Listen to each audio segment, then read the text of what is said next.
Opération Lapin Chaupe.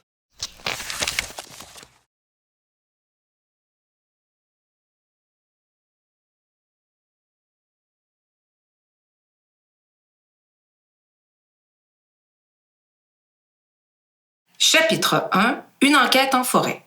C'est enfin le printemps. Monsieur Édouard a organisé une sortie en classe verte. Durant 2 jours, les élèves participeront à une multitude d'activités en pleine nature.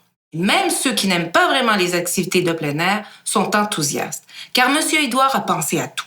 Il y aura des activités obligatoires, mais les élèves pourront aussi s'inscrire à une foule d'autres activités spéciales proposées par les organisatrices du camp. Dans l'autobus, c'est le sujet de conversation. Vous voulez vous inscrire à quelle activité? Je veux faire toutes les activités d'art. L'atelier de photographie, la chorale et l'atelier d'art plastique. J'aurais voulu faire de la gymnastique parce que je dois m'entraîner pour la compétition de la semaine prochaine, mais bon, ce n'était pas dans les choix d'activités. Ouais, moi j'aurais voulu faire une activité de jeu vidéo. On aurait pu faire un tournoi, j'aurais battu tout le monde. Mais bon, je vais m'essayer aux échecs. Moi, c'est certain que je veux être dans la chorale. Il y a l'atelier de photo qui me tente pas mal. J'aimerais ça m'inscrire aussi à l'atelier de sciences. Peut-être qu'on va construire un robot ou faire exploser quelque chose. Moi, je vais m'inscrire à la partie de volleyball. Je veux aussi faire de l'escalade. Tu m'avais pas dit que tu voulais faire la chorale avec moi, Oli? Tu chantes tellement bien. Haha, tu serais le seul gars en tout cas. C'est tellement plus une activité de filles. Je ne veux pas être juste avec des filles. Voyons, Oli, on s'en fiche que tu sois le seul garçon. En plus, on n'est même pas sûr qu'il y aura juste des filles. Bof, ça me tente pas vraiment d'être dans la chorale, dans le fond.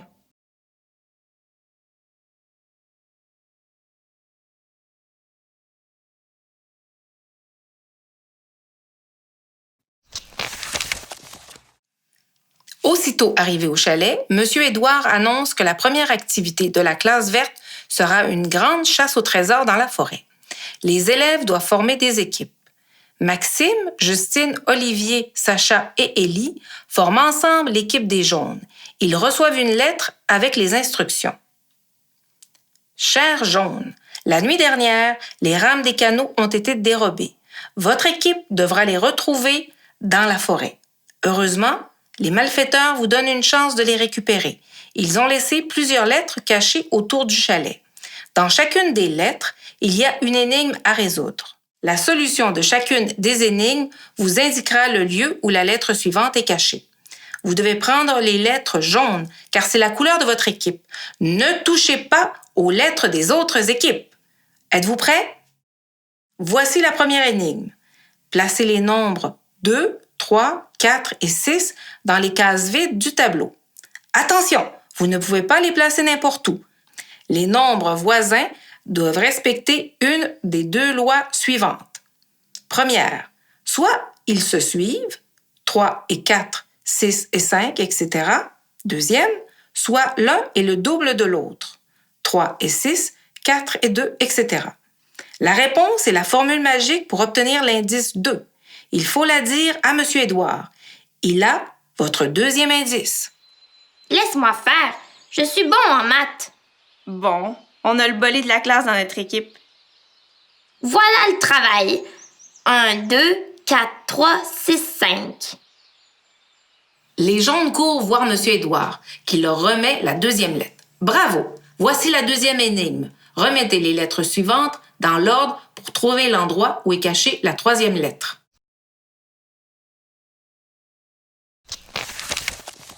Chapitre 2. La fausse piste de lapin.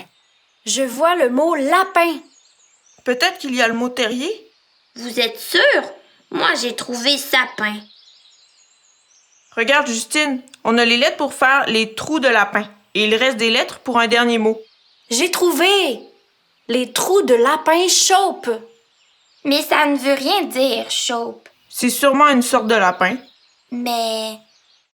Les jaunes partent donc à la recherche de trous de lapin chaupe. Évidemment, ça n'existe pas, les lapins chaupes. Mais ça, la plupart des membres de l'équipe ne le savent pas encore. Il y a un lapin là-bas. On le suit.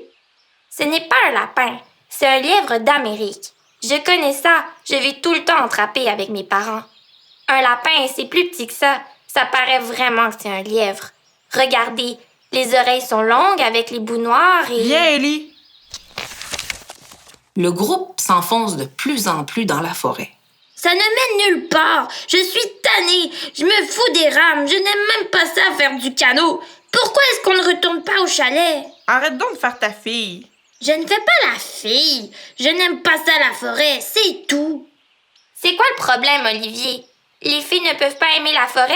J'aime ça, moi. Ouais, mais toi, Ellie, tu n'es pas une vraie fille. Comme Maxime, je veux dire. Quoi?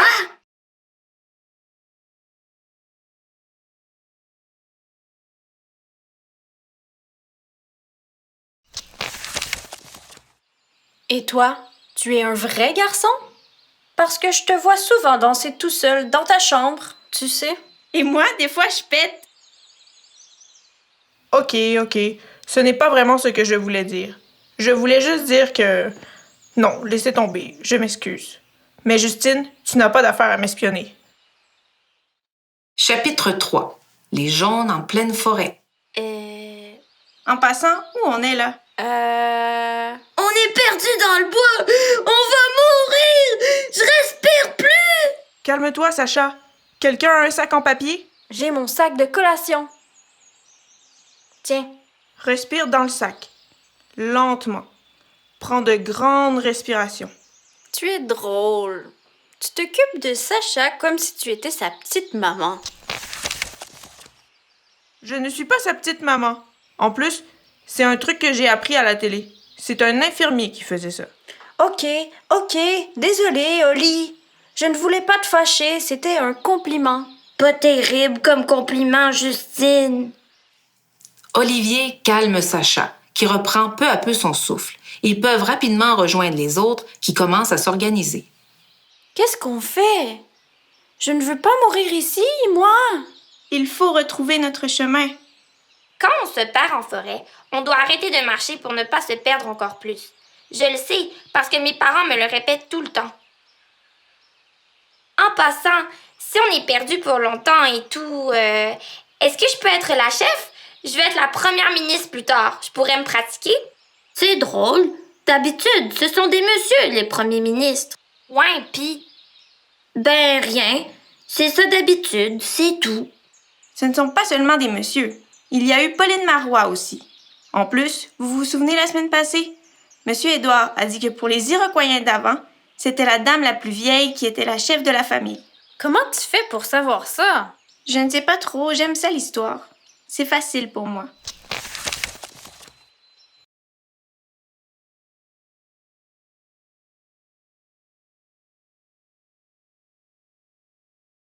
Bon, de toute façon, c'est Ellie la meilleure en forêt. Moi, je pense que ça doit être elle la chef. Mais Ellie, si on meurt, ce sera de ta faute. Si c'est moi la chef, personne ne va mourir, c'est juré.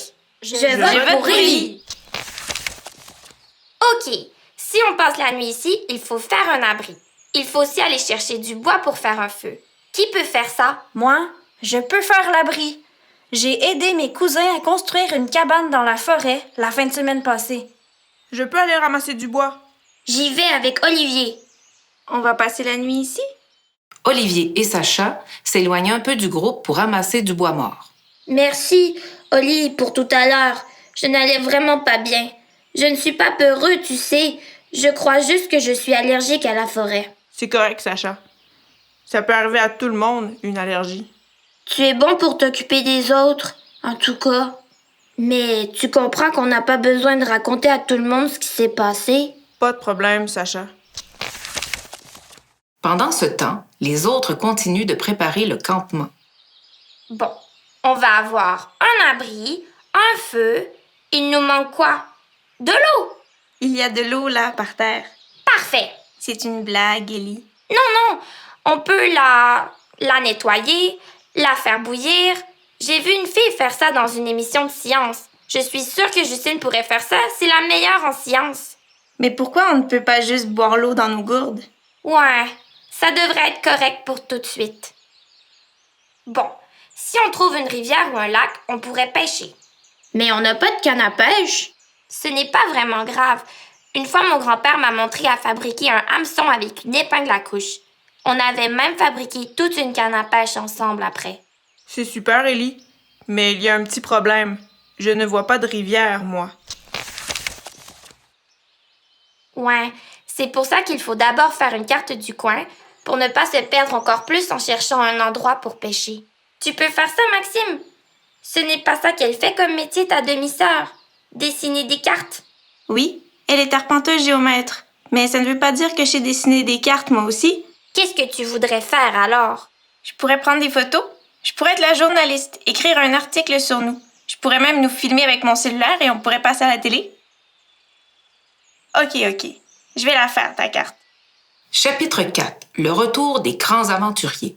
Ellie est une bonne chef. Grâce à elle, tout le monde aide à la préparation du campement. Les jaunes sont tellement occupés qu'ils ont presque oublié le fait qu'ils se sont perdus. C'est alors qu'ils entendent Maxime crier. Hey, groupe, je sais où on est. OK. Mais toi, tu es où, Maxime? Je suis dans l'arbre, en haut. Tu grimpes aux arbres, toi? Ce n'est pas ton genre. En plus, t'as même pas le droit d'avoir ton cellulaire. Tu faisais quoi avec? Tu voulais faire un selfie? Non, c'était pour le Wi-Fi. Je voulais essayer de trouver la carte sur Internet. Je n'ai pas réussi à la voir, mais ce n'est pas grave parce que grâce à moi, tu ne dormiras pas en pleine forêt avec les lapins chauds. Donc, où on est, Maxime? On n'est pas trop loin de l'autobus. Il est là, en bas de la côte, derrière les arbres. Le chalet est juste derrière. Pendant tout ce temps, les jaunes étaient effectivement à quelques mètres seulement du chalet. Rassurés, ils abandonnent leur campement de fortune et courent vers M. Édouard, qui les attend au lieu de rassemblement. Bravo, les jaunes! Vous avez été rapides, vous êtes les premiers arrivés. Vous avez trouvé les rames? Les rames? Monsieur Édouard, on s'est perdu dans la forêt. Mais on était en train de se construire un abri pour la nuit. On avait du bois pour faire un feu. De quoi parlez-vous? Vous étiez juste là, en haut de la colline. Je voyais la veste de Sacha à travers les feuilles. C'était juste une blague, Monsieur Édouard. On n'était pas perdus pour vrai. On savait où on était. Et pour les rames, on peut juste faire semblant qu'on les a trouvées, OK? Pas besoin de raconter ça aux autres. Chapitre 5. À temps pour le souper. Après toute cette aventure, les jaunes sont affamés. C'est donc avec plaisir qu'ils retrouvent les autres équipes et qu'ils participent à la préparation d'un grand banquet. Au pagaie, mais où t'as mis les pagaies? Miam, Sacha, tu cuisines mieux que ma grand-mère. Merci. Quand mon père a des réunions le soir et que je garde mes petites sœurs, c'est moi qui prépare le souper. C'est pour ça que je suis bon.